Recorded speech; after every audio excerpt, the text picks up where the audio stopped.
Pai do Senhor, meus irmãos, tudo bem com vocês? Estamos aqui para o nosso segundo vídeo, desse novo momento do nosso canal. E nós vamos começar uma série falando sobre o plano da salvação. Vai ser esse vídeo e mais 3 vídeos falando sobre o plano da salvação. O que é esse plano da salvação? Qual a necessidade dele? Partiu do próprio Deus ou a invenção do homem? Quais são as coisas, as atitudes que estão inseridas dentro desse plano?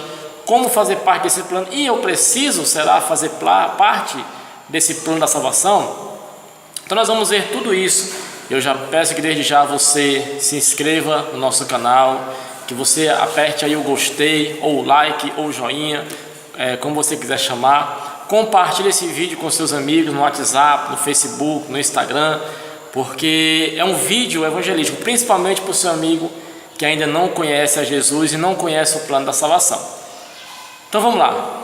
Primeiro, se o nome é plano da salvação, significa que está salvando de alguma coisa, porque é o plano da salvação.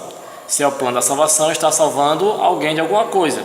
De quê? Bom, a primeira coisa que nós temos que entender é que existe um perigo real a qual todo ser humano está exposto, e esse perigo chama-se pecado.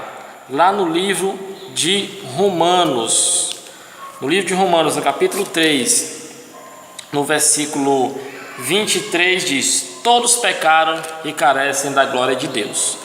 No capítulo 6, no versículo 23 também diz que o salário do pecado é a morte. Mas o que é pecado? Bom, o plano da salvação é salvar o homem disso, do pecado. Mas o que é o pecado? Bom, a palavra pecado, ela vem do grego hamartia, que significa errar o alvo. Então nós temos um alvo. Quando esse alvo é errado, nós estamos cometendo um pecado. E que alvo é esse? O alvo é os mandamentos de Deus contidos na Bíblia Sagrada. Toda vez que eu desobedeço uma ordem aqui, eu estou cometendo um pecado, porque eu estou errando o alvo. Está aqui o alvo. Errei o alvo, eu estou pecando. Mas como foi que surgiu essa ideia de pecado? Bom, quando nós vamos para o livro de Ezequiel, Ezequiel e Isaías, não lembro o capítulo agora, mas eu vou deixar na descrição do vídeo ou nos comentários. Nós vamos ver que Deus criou um anjo perfeito, um anjo bonito, um anjo de luz chamado Lúcifer, que a Bíblia não fala que o nome dele é Lúcifer, mas tem uma referência lá, estrela da manhã. Esse anjo muito formoso, criado por Deus para ser um reflexo da sua glória, em determinado momento ele se exaltou, ele achou que poderia ser mais do que Deus, ou igual a Deus, como diz o texto. Só que isso não agradou a Deus, é claro.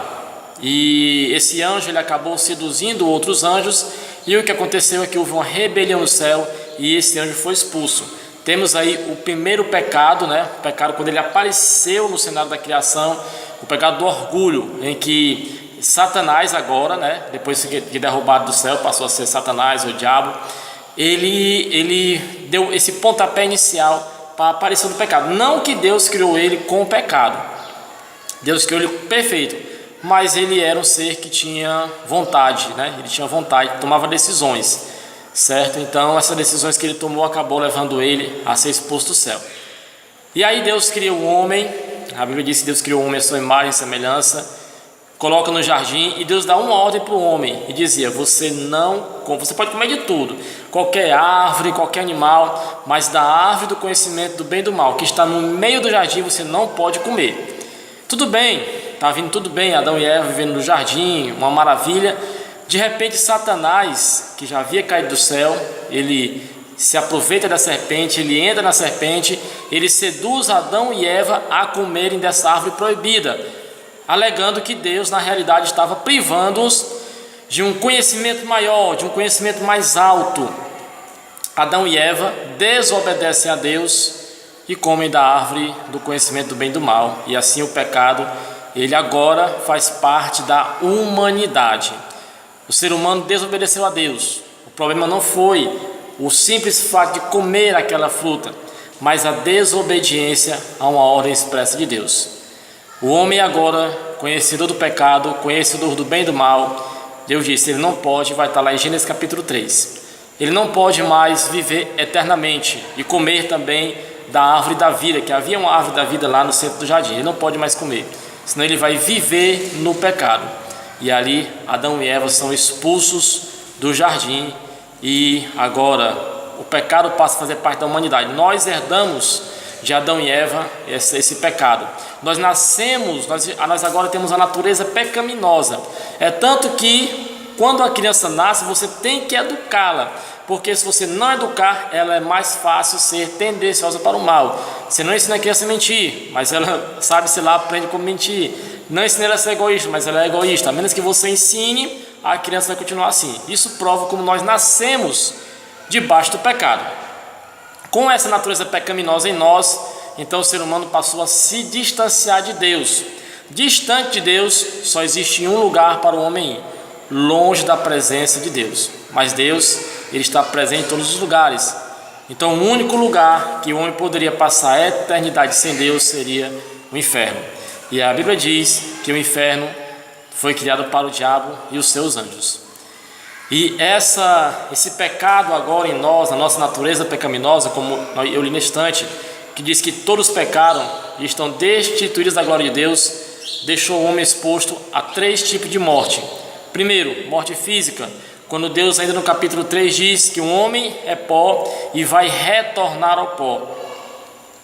Segunda morte, a morte espiritual. O homem distante de Deus, ele está morto espiritualmente. O seu espírito, nós somos corpo, alma e espírito.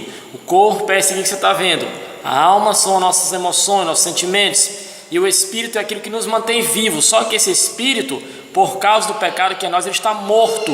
Ele está inerte. Ele não tem como tomar o controle da nossa vida. Então estamos mortos espiritualmente sem Deus. É a segunda morte. E a terceira morte é a morte eterna. Quando o homem morto espiritualmente passa pela morte física, aí a morte eterna. A morte física tem jeito, a morte espiritual tem jeito, mas a morte eterna não tem jeito. É o que diz lá em Hebreus. Ao homem está ordenado morrer apenas uma vez, depois disso segue-se o juízo. Então o plano da salvação visa salvar o homem dessa condenação eterna a qual ele ficou exposto na desobediência do jardim do Éden.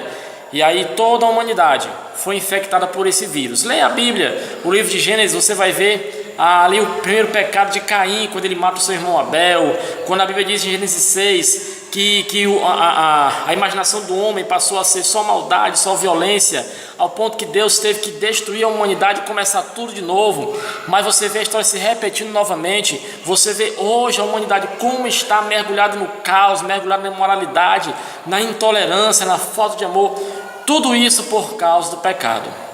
Então o plano da salvação, ele visa justamente livrar o homem essa terrível enfermidade. Tudo o que está acontecendo no mundo, pode ter certeza, é por culpa do pecado. O que é pecado? Errar o alvo. Qual é o alvo que a humanidade está errando? A lei do Senhor. A humanidade não está cumprindo essa lei e está errando o alvo. Amém, pessoal?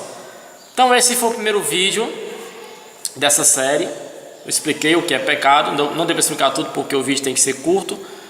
Ainda está grande. Mas se você qualquer dúvida, você bote nos comentários que a gente tira a sua dúvida, tá certo? Na próxima sexta-feira, nós vamos falar sobre a solução para o pecado. O pecado tem solução. E nós vamos ver até sexta-feira, tá certo? Apareceu, pessoal. Fique com Deus. Não se esqueça de curtir, de se inscrever e de compartilhar.